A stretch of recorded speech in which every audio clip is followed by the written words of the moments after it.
get started now. So I'll start with my introduction, who I am. So I'm BJ Sanavy, Vice President of Skyline Living. I go home every day feeling blessed to work with some of the most talented people in our industry that work for Skyline Living. And one of those people today that I'm honored to chat with is Michael Richard, our Director of Operations at Skyline Living. So, Michael, thank you so much for agreeing to chat with me today. You and I have many conversations, so this is just going to be, the next step in our history. Um, and thank you so much for being part of this today. So maybe what you could do is start by telling me when you started at Skyline Living and what does your job as Director of Operations entail? Yeah, sure. So I joined Skyline in July of 2012. I remember when I first started, we were a much smaller company then. I used to Hmm. share a desk with another property manager, Andrew Arkley, at 70 Fountain, which is now like the area where the accounting office is now. Yeah. Um, when I was first hired, we were still restoring the Gummer building. It's a historical building here in Guelph at 5 Douglas Street. And I remember, BJ, we were doing tours and you had told me, okay, no, when that construction is complete, you're going to manage that building. Um, and then we had moved in that building and everything at that point later on. The first region that when I joined Skyline that I took care of was the Mid-Central region, which is kind of the heart of kind of where Skyline's roots came out of. Which comprised Guelph and Cambridge primarily, and Elmira and Fergus and other areas as well. So that's where I started with Skyline as residential director of residential operations. I'm responsible for overseeing the performance of all of our properties in this area and making sure that we are meeting our requirements to push for a good net operating income and to make sure that our buildings are top par with our competition. Right. So you're looking after, in this particular role, you're looking after a very large portfolio, with a lot of people. So how many people, right now are you working with within your portfolio?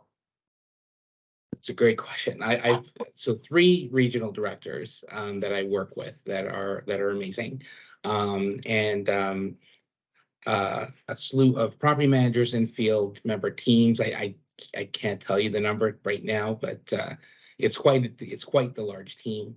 And I really enjoy my opportunity to kind of get out and to meet and to work with everyone and to kind of get to know everybody as much as possible. It's difficult when you have a really big region, Hmm. um, but yeah. It's interesting that you say that because what I know about you and what I know about how people think about you, you know, you've been in a number of different roles throughout your career at Skyline, and I've actually got two questions about it. But you're very relatable. And when you talk to anybody who has worked with you, regardless of what their role is within the company, they have a tremendous amount of respect for you as a human being and as a leader, and how you deal with situations, good situations and challenging situations. Um, and I think that a lot of that has to do with, the type of journey that you've had in your career. Um, so would you say that that gift that you have to be able to relate to anybody is due to the multiple roles that you've held, not just with Skyline Living, but also within your career? Yep, I would say that. I think that through life you learn lots of things through different challenges, but one of the main things that I've always learned and valued is a value of respect and respect for people and respect in the workplace. And one thing that's important to me, which I know is significant, is that respect is paid forward. If you want to earn respect and you want to be able to promote employee engagement, you got to be able to give it out first. So find that it's relatable because I, I find that as I work with more people, uh, those opportunities kind of they avail themselves. So maybe you can take us through what these roles have been and what your responsibility was in each of those roles, and maybe go back to before Skyline Living, because you started, right at an entry level position in this Correct. industry. Yep. So when I first entered the property management industry, I worked for a company called Berkeley Property Management. I was a senior leasing agent for them. I worked with Paul Chisholm, who just was awarded at FERPO Hmm. this last year. And I worked at a property actually where I grew up in Toronto. It's Chalk Farm Drives at Jane and Wilson. And I worked at those properties, and then I also worked. There was two other buildings that were in Etobicoke on Kipling Avenue, 2737, 2757, Kipling Hmm. Avenue. Challenging properties, but you learn a lot because there's such a multitude of personalities and characters, and you get to really know them when Hmm. you are renting out to them, because we used to have our office there on site. So I would even be able to maintain some of those relationships with some of those people after they moved in. Mm. But you learn so much. There's such of, good and bad um, situations with people that you learn from. So some of those people were really difficult. Some people were really great. You learn to kind of assess and how to be patient. I even remember times where if people weren't approved for applications, I remember them throwing pens and things at me. And you learn from some of those situations. You learn to stay calm, but you learn how to relate to people, Mm. because even one of the valuable skills, and most of all of our property managers know what it's like, is that if you are a active and good listener, no Yeah. matter how angry somebody is or what's happening, you can control that situation, within reason, to Yeah. keep things pretty calm. And that's one thing, that's one skill early on that I had learned from doing that role. I And for pers later, and for perspe for sorry to interrupt, Michael, but yes, just for perspective, this chalk farm experience, yes, um, we at Skyline don't actually have a property like that property. It is very different from anything that we own and manage. But, in like one sentence, can you somehow describe for anybody that's listening to this, why we all have difficult people to yeah. deal with at work from time to time, and we need those skills. But what was unique about Chalk Farm? What was it about it that was difficult? Yeah, it's a tough neighborhood. It's at Jane and Wilson. It's down the street from Jane and Finch, and we've all seen that on the news. And the clientele that you get there often is from coming from a lower socioeconomic status. So there's a lot of different challenges that you have to deal with there. There is the crime element. There are struggles. You see people who are working hard to get themselves out of situations. Um, so it's difficult in that way. But you get to meet people from all different walks of life, and you get to learn from that. Right. Excellent. Yeah, a valuable experience. Okay, so you were a senior leasing agent, and then you moved into the property manager role. No, with Berkeley, I then went to work with a company called Frestel, and then I used to work with Yardi, and I used to enter all the checks. We had to manually enter all of the checks and money orders, Okay. and everyone paid from all six of the properties was over 2,500 units. So I did that. So essentially, most relatable to our PMA position now, Right. Right. in regards. So I used to do that with them for a bit. And then I worked with Cozier, who had come in for a bit, and then eventually Greenman. And when Greenman came in, that's when I became the operations manager. So I was handling and coordinating the suite turns Okay. with our GCs for those properties. And then when I was at Greenman, Mike Ballhood. Mhm, He had left and he had gone to Transglobe. And then that was when I took an opportunity to become a property manager outside of Toronto to follow him to mhm. Transglobe. And that's where I actually first became a property manager. And my portfolio there was in Guelph and in Kitchener. And Okay. yeah. And you came to us on a referral. You actually came to us on a couple of referrals, your current boss at the time and one of the GCs. And what they told me at the time is you need to hire this man. You will be sorry if you don't because he is that good.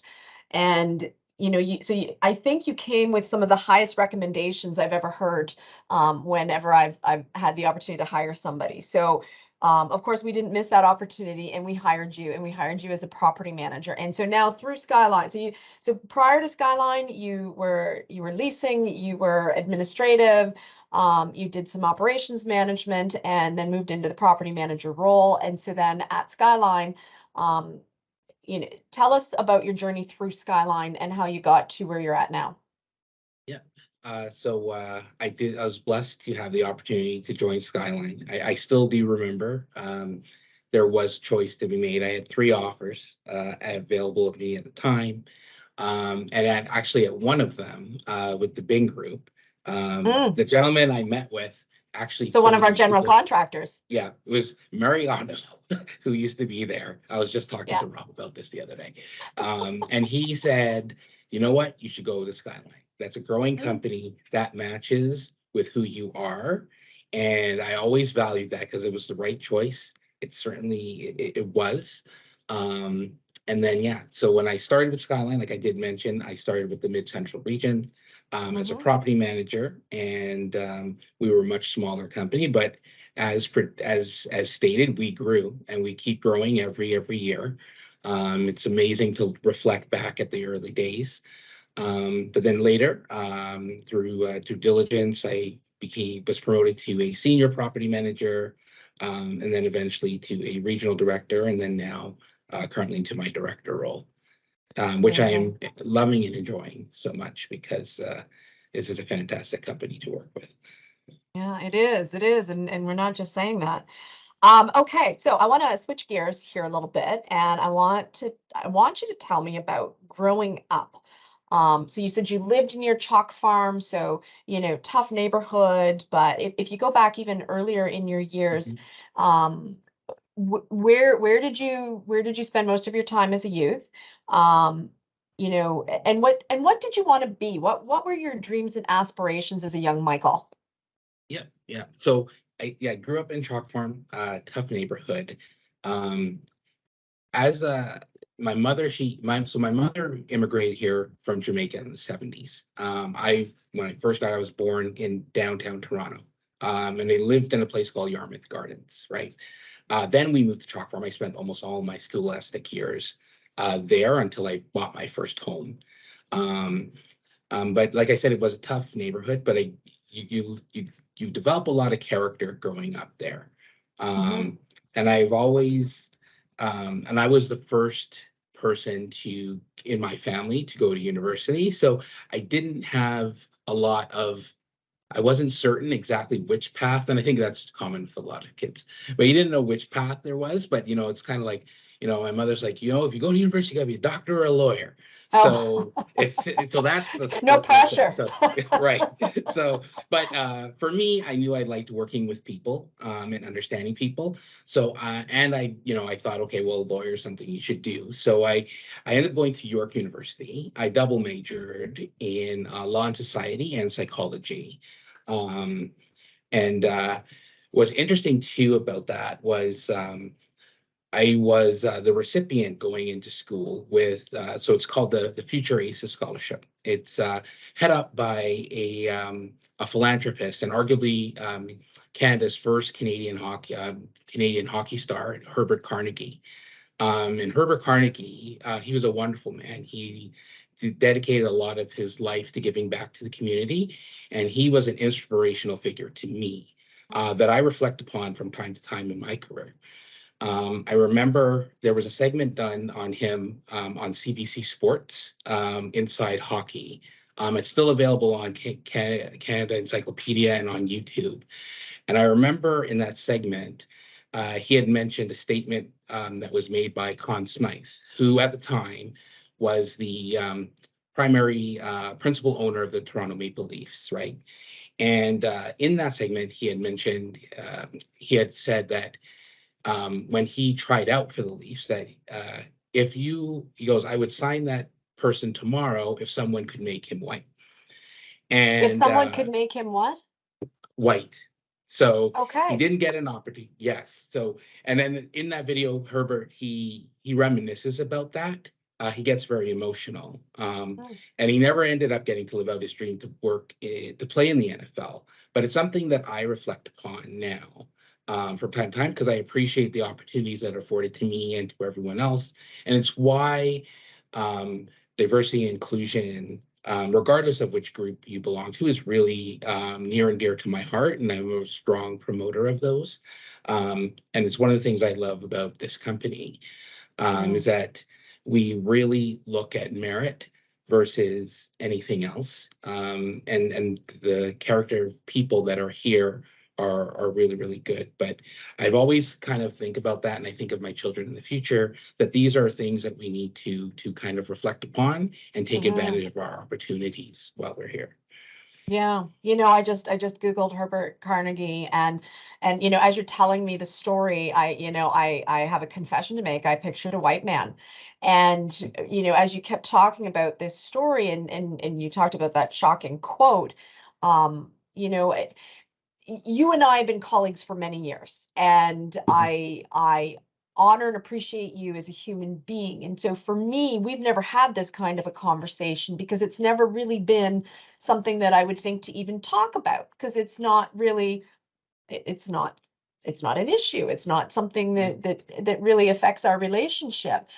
But I'm so grateful that we're talking about this now, and that we have this forum to talk about these things, because I think that even though you and I are just friends and colleagues, it also gives me some understanding to, what sort of challenges are out there for people of color, or any other, sort of visible minority, or sexual orientation, Yeah. any of those situations. So growing up at Chalk Farm, so you're growing up in a rough neighborhood. Your family, I'm guessing, didn't have a lot of money. Would that be an No. accurate statement? Yeah. And there was a lot of crime around, and for people in situations like that, they end up oftentimes on the wrong side of the law. And so here Hmm. you are in university taking law, and looking at Herbert Carnegie as a, sort of a role model for you. How did you bypass all that crap that a lot of other men in the same situation, or boys in the same situation Hmm. as you, would have ended up in the gangs and the criminal element and that sort of thing? Yeah. I got to give credit to my mother, yeah, for how I was raised. I think it was also really, I was good academically. I was good in school, and that helps. So I was kind of focused on that. It was Hmm. always um, something that I found that through, as I was going through school, like teachers and principals would like to try to make me an example. So we used to have a group in high school called PPC, um, PPC, peer positive culture. Okay. And it was a group. We used to, kids from all different walks used to come, and we would meet, and we'd talk about issues and things at school and how we can have an impact to improve them within the school. So a lot of those things are kind of what kind of kept me there. And I was very good friends with people who lived a very dangerous life. I was not, and opportunities to go the wrong way were there. I chose not to take them. And I would I think even remember, pressure, not just huh? opportunities, but actual pressure to go in that direction, right? Yeah, but I will say this, like growing up there and being kind of, they used to call me the schoolboy. And, but I used to get a lot of protection for that. I I remember like people would watch out for me because they saw that that was the path I was on. So I really didn't get much pressure. The pressure Mm, is like, you see in high school people driving BMWs and all yeah, these other stuff, and they have all the girls and all this stuff. And so, but those, those are much easier. It's not like that kind of pressure. And you know what? Just being able to be busy. So it's kind of why I also advocate in giving back for community programs and things like that that keep you busy and doing yeah. things that are positive versus kind of just kind of being out there with the element and then seeing certain things with an NVSI and then kind of trying to delve in the wrong way. So Mhm. Wow. So for you, you'd earned the respect of your peers, even those that were, part of the criminal element, and they protected you because do you think it was because they saw you as one of them that's actually going to make it in life, that's actually going to take that path and take maybe the path less traveled for your peers? perhaps it sounds like a movie, but I do think that there is something to that. Hmm. I was very successful. I'm talking about myself, but to Well, that's balance, what we're here to do, yeah, is talk about right, you, Michael. So go right. for it. So I was very successful to balance being popular, being cool, being well in school, and Yeah. still kind of being respected by the urban elements of Yeah. and that was very beneficial to me. So it's I wasn't a Steve Urkel coming up in school, Right. but it's so that kind of so I think they did and at the base of it. You see things on TV. That's not really close to reality. Like Okay. some people are in that position because they choose to. Some people are in the position because they don't. They I don't want to say they don't have a choice, but they chose to do it, let's say. Yeah. But for those who don't, they do support that. It's not Hmm. it was never a hindrance, but yeah, I do think that's the case. I actually remember somebody saying that once to me when I was young. I used to play basketball in the rec center a lot, and they'd be there. So Mm. So throughout your career, mhm, I think our challenges in life are actually what form us. You and I have had this conversation before, that some of the most difficult situations that we face in our lives are gifts in a way. Do you have any examples of that in your career? yep. No huge ones. I have a lot of small wins. And one of the things is I remember, and what I love about working in this industry is that you get to impress upon people and, you get to make a difference. And I remember one of the most rewarding things that someone had told me was, before you came along, I didn't believe that I could do these things or that I didn't know that I was capable. And that to me is a huge accomplishment. Like some people, they look at their life accomplishments and they're like, Mhm. yeah, I made this much money or I got this title. Yeah. But really what's important, and when you kind of reflect back on your life, I think, is what's the impact that you had on someone's life to help them to make it better, right? Hmm. And Hmm. that's a philosophy that you and I share, in terms of our commitment to professionally grow or develop all the people that come to work with us. And we're very blessed to have such wonderful people come and work at this company. And sometimes it even means that, we run the risk of losing them, but that's not what's at the heart of why we do it. The Right. reason we do it is because we want to see stars shine. Hmm. And you know what? And a lot of times, like I was, is you become grateful and then you become loyal. And we have a great boomerang club of people who think Yeah, the we grass do. is greener and they realize, yeah, that's just astroturf, and they Yeah, come right yeah, back. there really is something to the Skyline culture, isn't there? So you talk about having an impact on people's lives, and you're right. Every interaction we have with someone is an opportunity to make things better. And you acknowledge and practice on a daily basis. The practice of trying to make things better with every interaction. But one of the most powerful and influential roles that you have, besides being a director of operations for such a large team, is your three beautiful daughters. And Yes. you've got this household of women. Yeah, yeah. And we could go on, that's a whole other topic. But tell me about what your goal is as a father to your three beautiful daughters. Yeah. So my goal is I want them, like with everyone, I want them to be good people. I want them to be considerate. I want them to be, obviously, to be smart and to be sharp. But I want them to know um, that the opportunities are there, barriers are removed. There still are some there, but they have enough tools to navigate throughout them. There are Mhm. opportunities that are there. There is a movement towards diversity and inclusion, and not just for my daughters who are women and also are Black, but I mean for everywhere.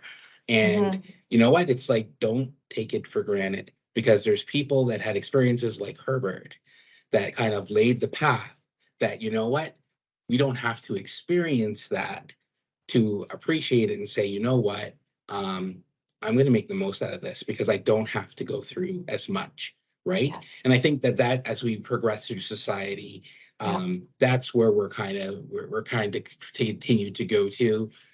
I see sometimes in the media there's pulls to pull back down the other way, but in general, I think that's really, really important. And yeah, it's I worry about my girls are getting into the teenage years now, and it's Mhm. all of that type of fatherly concerns.